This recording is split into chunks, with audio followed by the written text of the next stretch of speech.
Hello दोस्तों, कैसे हैं आप लोग। उम्मीद करते हैं आप सभी लोग बढ़िया होंगे। तो ये जो वीडियो है ये खास एयरफोर्स फेज़ 2 के लिए होने वाला है।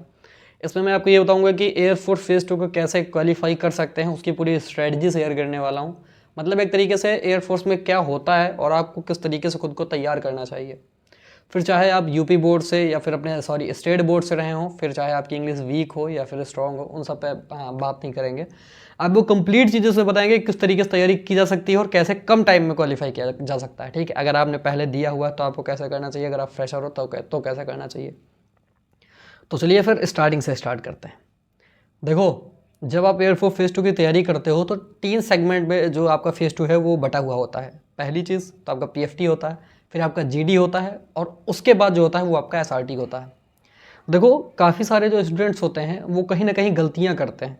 किन चीज़ों को लेकर के अगर मैं आपको बताऊं, उनका जीडी बेहतर होता है, वो एसआरटी की काफ़ी ज़्यादा प्रैक्टिस करके जाते हैं, लेकिन पीएफटी पे वर्क नहीं करते और पीएफटी से ही बाहर आ जाते हैं। ठीक है, ऐसे मैं काफ़ी सारे लोगों को जानता भी हूँ। ऐसे अब की बार की आपको पता है कि काफ़ी सारे लोगों ने तैयारी मेरे साथ भी जुड़ के की थी, तो उसमें काफ़ी सारे लोग ऐसे थे जिनकी तैयारी जीडी की बहुत ज़्यादा अच्छी थी। ठीक है, एसआरटी की क्वेश्चन की प्रैक्टिस उनकी अच्छी थी, लेकिन उसके बाद भी वो पीएफटी में बाहर आ गए। सेम इसी तरीके से जैसे ये 3 सेगमेंट हैं, आपका जीडी हो गया, एसआरटी हो गया और पीएफटी हो गया, आपको तीनों को एक साथ लेकर के चलना है। काफ़ी सारे लोग गलतियाँ क्या करते हैं, वो जीडी पे वर्क करते हैं, पीएफटी वर्क करते हैं, तो फिर वो एसआरटी पे वर्क नहीं करते। तो इन सारी चीज़ों को गौर करना, और सबसे मेन चीज़ आपके अगर उसमें तीनों आनी ना तो स्टार्टिंग से ही तीनों को बैलेंस करते हुए चलना। अब काफ़ी सारे लोग वो हैं जो ये सोचते हैं। सबसे पहले देखो, एक एक करके बात करेंगे। सबसे पहले हम पीएफटी की बात करते हैं। ठीक है, देखो पीएफटी के लिए क्या है कि आपको प्रॉपर 1600 मीटर की जो रनिंग होती है, ठीक है, उसमें ऐसा नहीं है कि कोई भी फ्रेशर आके पहले दिन में रनिंग करे और 1600 मीटर बाइक कर ले, ऐसा कुछ नहीं होता। ठीक है, उसके लिए भी आपको एक टाइम देना पड़ेगा।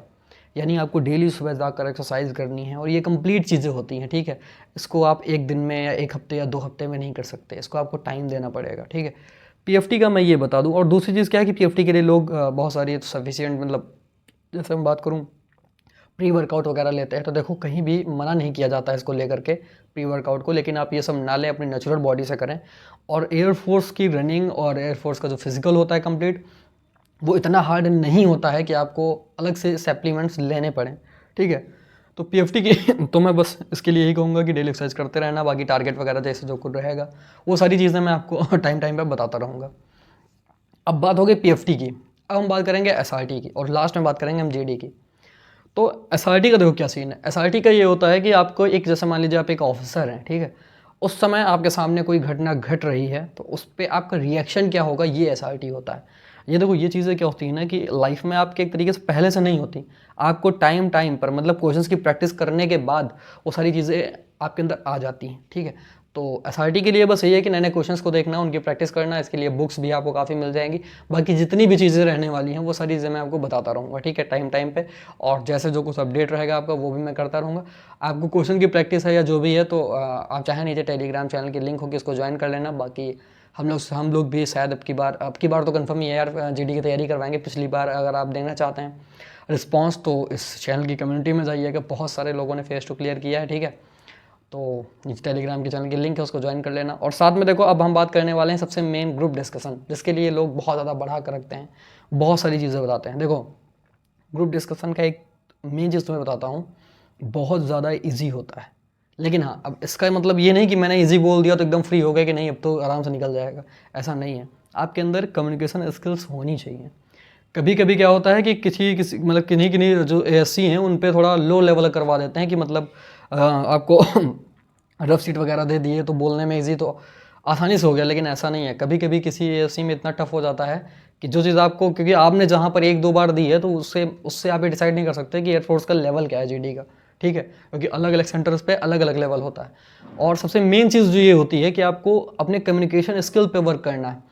आपको जो टॉपिक्स, जो ट्रेंडिंग में टॉपिक्स रहे हैं उनके बारे में आपको पढ़ना है, उनसे सीखना है। कि देखो क्या है ना कि अगर आप कुछ चीज़ें कर लें, जैसे आपने एक तरीके से ऑडियो सुन लिया, तो ऑडियो सुनने के बाद अगर आपने उनके मतलब 30 से 40 आपने दिन की प्रैक्टिस कर रखी है, तो 30 दिन अगर आपने डेली ऑडियो सुना है, उसके बारे में लिखा है, तो एक रिदम बन जाएगा कि फिर जो टॉपिक आपको ना भी आता हो, अगर कोई नया भी मिल गया तो आप उसको टैकल कर सकते हैं।